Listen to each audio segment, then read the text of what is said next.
આજથી આશરે 5200 વર્ષ પહેલા દ્વાપર યુગના અંતમાં પૃથ્વી પર અંધકાર અને અન્યાયનું ઘોર સામ્રાજ્ય ફેલાયું હતું. દુષ્ટ રાજા કંસનો પ્રભાવ વધતો જતો હતો અને સંસાર ભયમાં જીવતો હતો. ધરતી માતા પોતાનો દુઃખ મટાડવા ભગવાન વિષ્ણુના શરણે ગઈ અને પ્રાર્થના કરી, હે પ્રભુ, પૃથ્વી પર અધિક પાપ વધી ગયું છે. દુષ્ટ શક્તિઓના ભારથી હું કંટાળી ગઈ છું. કૃપા કરીને મને બચાવો. ભગવાન વિષ્ણુએ આશ્વાસન આપ્યું, ચિંતા ન કર માતા, હું પૃથ્વી પર શ્રીકૃષ્ણ અને બલરામ રૂપે અવતાર લઈશ અને અધર્મનો નાશ કરીશ. મથુરા શહેર પર એક ક્રૂર અને દંભી રાજા રાજ કરતો હતો. એનું નામ હતું કંસ. એણે પોતાનો પિતા ઉગ્રસેનને સિંહાસન પરથી ઉતારીને પોતે રાજ કરી રાખ્યું હતું. લોકો એના ત્રાસથી કાંપતા કંસને તેની બહેન દેવકીને ખૂબ જ પ્રેમ કરતો. એક દિવસ દેવકીના લગ્ન શૂરવીર અને સત્યના પથ પર ચાલતા વસુદેવ સાથે નક્કી થયા. લગ્નનો દિવસ આવ્યો અને કંસ પોતે પોતાના બહેનને વિદાય આપવા માટે રથ હાંકી રહ્યો હતો. એ જ સમયે આકાશમાંથી એક ભયંકર અવાજ સંભળાયો, હે કંસ, તું જેને પ્રેમથી વિદાય આપી રહ્યો છે, એની ગર્ભમાંથી જન્મનારો 8મો પુત્ર તારો વિનાશ કરશે. આ સાંભળતા જ કંસનું ચિત્ત કાપી ઉઠ્યું. એની આંખોમાં લાલાશ છવાઈ ગઈ. તે તરત જ દેવકીની તરફ તલવાર લઈ દોડ્યો, પણ વસુદેવ વચ્ચે આવીને કહ્યું, રાજન, બહેનનો જીવ લેવા કરતા હું વચન આપું છું કે જે પુત્ર જન્મશે તેને તમને સોંપી દઈશ. કંસે વસુદેવ પર વિશ્વાસ કરીને બંનેને કેદમાં નાખી દીધા. એક પછી એક દેવકીના 6 પુત્રોનો જન્મ થયો અને કંસે તેમને જન્મતા જ મારી નાખ્યા. જ્યારે દેવકીના ગર્ભમાં 7મો પુત્ર આવ્યો ત્યારે ભગવાન વિષ્ણુના આશીર્વાદથી અને યોગમાયાના પ્રભાવથી ગર્ભ વસુદેવની બીજી પત્ની રોહિણીના ગર્ભમાં સ્થળાંતરિત થયો. આ ચમત્કારથી દેવકીના ગર્ભમાં બાળક નહોતું અને કંસે સમજ્યું કે તે ગર્ભપાત થઈ ગયો. આ બાળક જ બલરામ તરીકે ઓળખાયો અને ગોકુલમાં ઉછર્યો. આખું મથુરા શહેર શાંત હતું. શ્રાવણ વદની 8મી સંધ્યા આવી. આકાશમાં ઘનઘોર વાદળો છવાયા. મધ્યરાત્રિ થઈ. જેલમાં દેવકી અને વસુદેવ બેસી ધીરજ રાખતા. એ જ સમયે અચાનક એક દિવ્ય પ્રકાશ ફાટી નીકળ્યો. જેલના સિપાઈ સૂઈ ગયા અને તાળા ખુલી ગયા. અચાનક ભગવાન શ્રીકૃષ્ણએ દેવકીના ગર્ભમાંથી અવતાર લીધો. માથે મોરમુકુટ, ગળે વૈજયંતી માળા, હાથમાં કૌમોદકી ગદા અને કમળ જેવા સુંદર ચરણો. સુવાળી મૂંગી રાત્રિમાં તેમનો દિવ્ય અવતાર થયો. તે વખતે વસુદેવ અને દેવકી ભગવાનના ચરણોમાં નતમસ્તક થયા. કૃષ્ણ બોલ્યા, માતા, પિતા, ભય ન રાખો. હવે મારી રક્ષા માટે ગોકુળ જા. નંદબાબાના ઘરમાં મને મૂકી દો અને ત્યાંથી યશોદાની બાળકી લઈને પાછા આવો. વસુદેવ કૃષ્ણને ટોપલામાં મૂકીને જેલમાંથી નીકળ્યા. આ આશ્ચર્યજનક વાત હતી કે જેલના તમામ તાળા ખુલી ગયા હતા અને રક્ષકો ઘેરી નિંદ્રામાં હતા. વસુદેવ કૃષ્ણને માથે રાખીને જમુના નદી તરફ ચાલ્યા. એ રાત કાળી અંધારી હતી. ઝરમર વરસાદ પડી રહ્યો હતો. જમુના નદી ચડિયાતા વહેતી હતી. નદીના ખોળામાં ભયાનક ધારા દોડતી હતી. વસુદેવ નદીમાં પગ મૂકી આગળ વધ્યા. પાણી ઉછળીને વસુદેવના ખભા સુધી પહોંચી ગયું. એ સમયે જમુનાજી જાણે કૃષ્ણના પાવન ચરણનો સ્પર્શ કરવા માટે બાંયધરી રહી. જમુનાના પાણીની એક એક લહેર ઓચિંતી શાંત થઈ ગઈ. અચાનક જ આકાશમાંથી શેષનાગ પ્રગટ થયા. પોતાના વિશાળ ફણ ફેલાવીને શેષનાગે વસુદેવ અને બાળ કૃષ્ણ પર રક્ષણ આપ્યું. વરસાદના તોફાનમાં પણ કૃષ્ણ સુકાયા નહીં. જાણે સ્વયં કુદરત પણ એમના દર્શનથી આનંદિત થઈ ગઈ હતી. જમુના પાર કરીને વસુદેવ નંદબાબાના ઘરમાં પહોંચ્યા.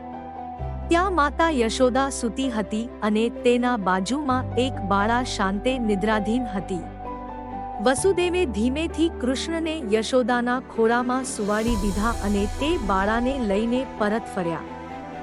જ્યારે વસુદેવ પાછા જેલમાં પહોંચ્યા ત્યારે તાળા ફરીથી બંધ થઈ ગયા અને રક્ષકોની નિંદ્રા તૂટી ગઈ. દેવકીના હાથમાં એ બાળા જોઈને કંસ ત્યાં દોડી આવ્યો. એણે બાળાને ખેંચી લઈને પથ્થર પર ફેંકવાની કોશિશ કરી, પણ એ બાળા આકાશમાં ઉડી ગઈ અને માયાદેવી રૂપે પ્રગટ થઈ. કંસ, તને મારનાર તો ગોકુળમાં જન્મી ગયો છે. આ સાંભળીને કંસ હેરાન થઈ ગયો અને તેના હૃદયમાં ભય વ્યાપી ગયો. એ રીતે ભગવાન શ્રી કૃષ્ણે ગોકુળમાં પ્રવેશ કર્યો અને એ રાતે આખું બ્રહ્માંડ જાણે એક નવા સૂરજના ઉદયની રાહ જોઈ રહ્યું હતું. કૃષ્ણ ગોકુળમાં મોટા થવા લાગ્યા. એનું બાળપણ ખૂબ નટખટ અને મોહક હતું.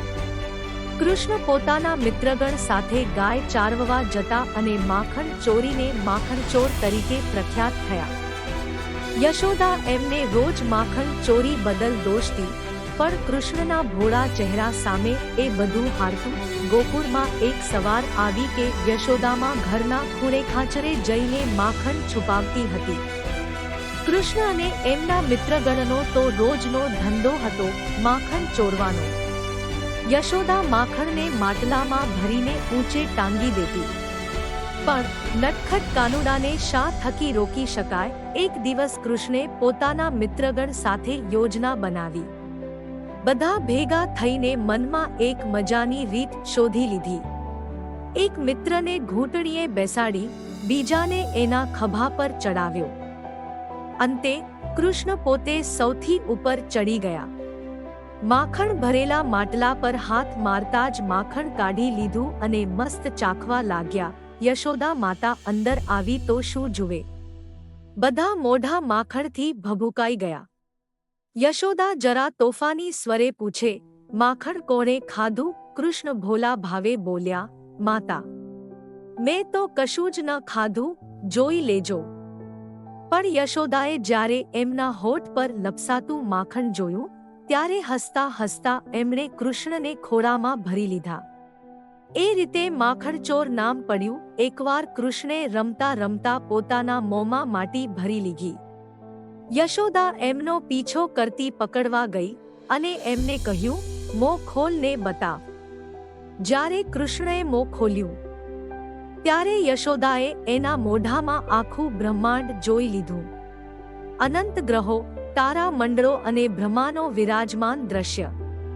યશોદા ચકિત રહી ગઈ. એકવાર યમુનાના પાણીમાં એક ભયાનક કાલિય નાગ વસતો હતો.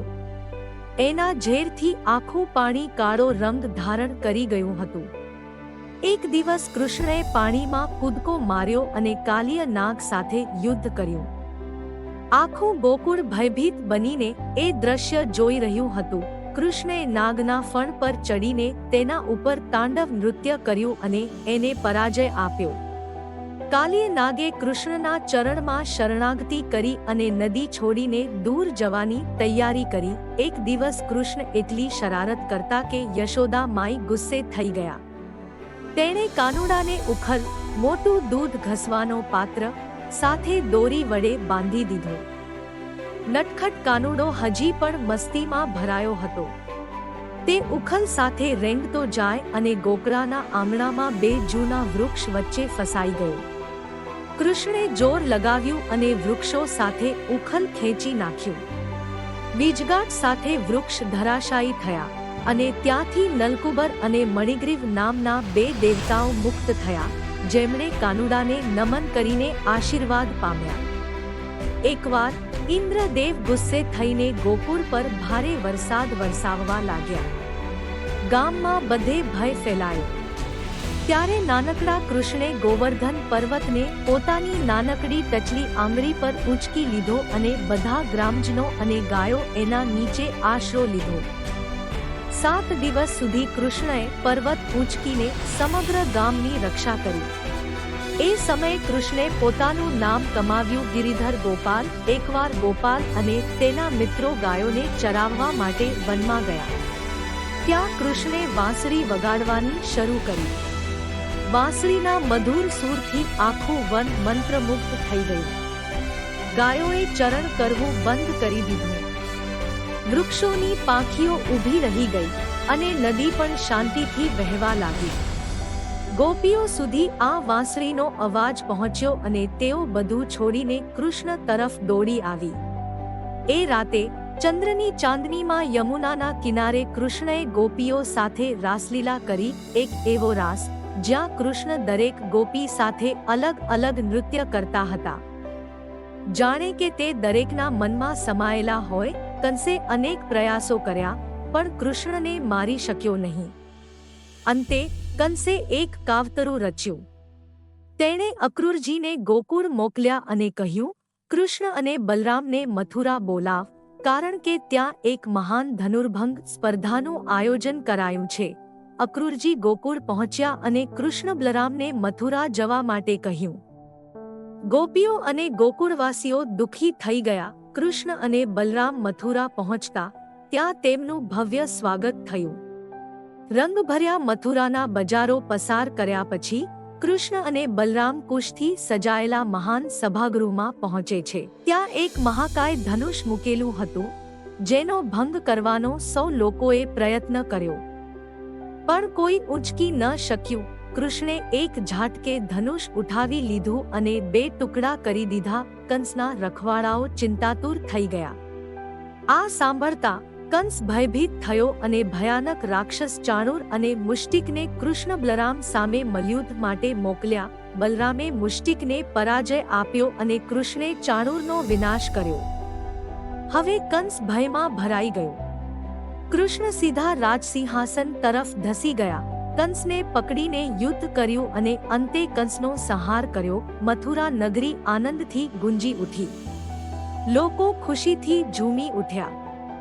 દેવતાઓએ પુષ્પવર્ષા કરી અને એ રીતે કૃષ્ણે પૃથ્વી પર પોતાનું પ્રથમ મહાન કાર્ય પૂર્ણ કર્યું. અધર્મના નાશ માટે પધારેલા યદુકુળનંદન કૃષ્ણે પોતાનું વચન પૂરું કર્યું.